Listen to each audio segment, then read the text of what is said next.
third standard in the area of quality assurance for program accreditation is the whole area that has to do with learning, teaching, and assessment. So the standard here is that institutions implement good practice in areas of learning, teaching, and assessment. Institutions, in order to do so, need an explicit educational philosophy that's formulated in writing and that is owned and implemented by the entire learning community in one way or another. Often schools do not have such a document. They do it more implicitly, more spontaneously. But it's very important to work from clear educational philosophy. One of the pieces of that philosophy that's very important is what we call andragogy instead of pedagogy, which relates to the education of children. This is the education of adults. And our students are adults. They have prior learning, they have maturity, they have life experience when they come to us. And so we need to have a philosophy of education that takes into consideration the principles, this growing body of understanding of what adult education is. You think some people could be a little daunted by the word philosophy? Yeah, possibly. It sounds abstract, it sounds dry, but this is our way of conceiving what is important to us in educating young people in the area of teaching and learning and assessment. Often the emphasis is put on teaching, but in today's education and adult education, the question is just as much, if not more, what is the learner learning, not only what is the teacher teaching. Yeah. An educational philosophy responds to some of the questions which are so basic. What is the nature of theological education? What is the purpose? What are theories of truth? How do you communicate truth to people? What does human flourishing mean?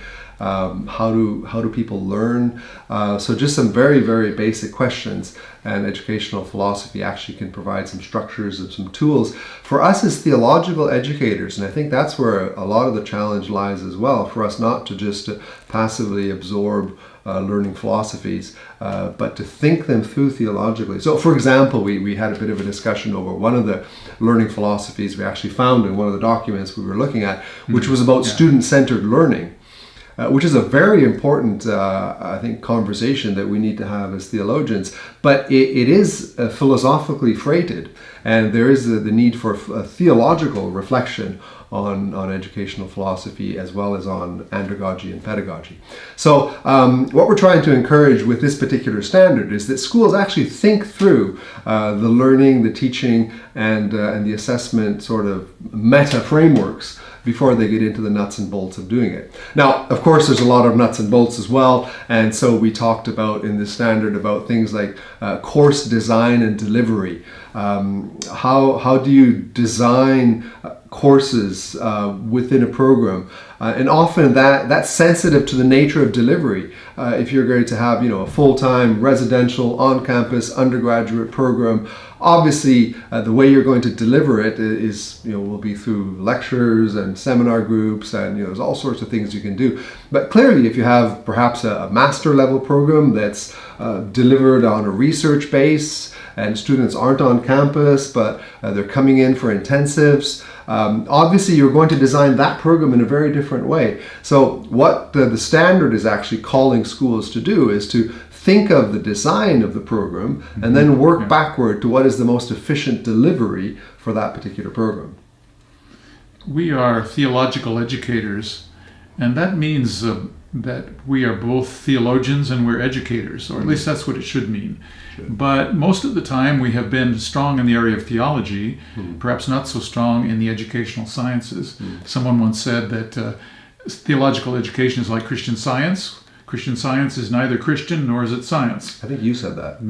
Did I say that? You've said that many times. Well, maybe, I don't know who I copied that from, but anyway. That particular, it does stick.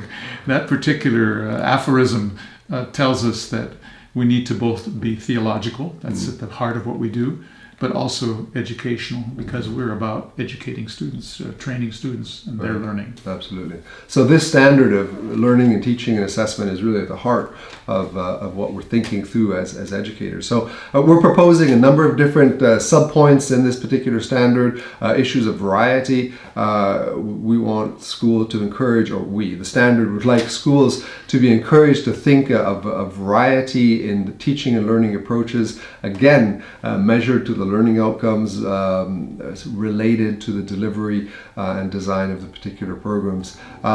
Also important in this to have quality in what we do in teaching and learning is to have feedback processes in place, where we're actually collecting feedback from our students, maybe even from peer assessment of people that are watching the teaching and learning that's taking place. So to have quality assurance processes there, where we're collecting data, we're feeding them back, we have processes then to improve what we're doing and even change, because our students are changing. And so to know that, students that in the past may have had certain learning styles or able to learn in a certain way, now there may be new things that we can do better to serve our students in different contexts. And of course, cultural context is also so important. Different parts of the world have different approaches to learning and teaching. And so these need to be recognized and taken into consideration by schools to operate well within their contexts.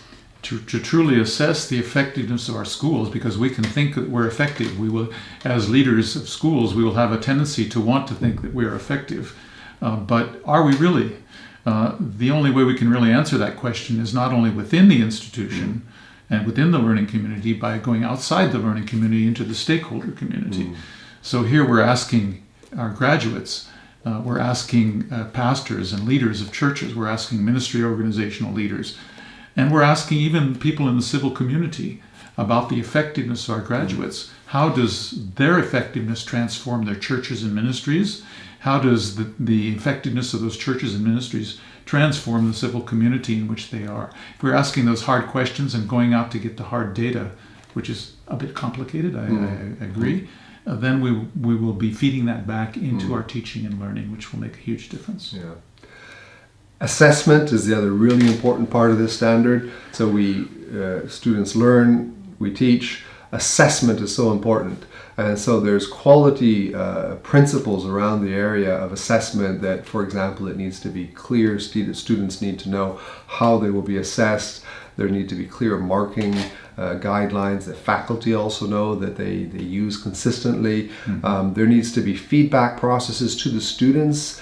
We need to see assessment as a formative process that's actually part of the learning.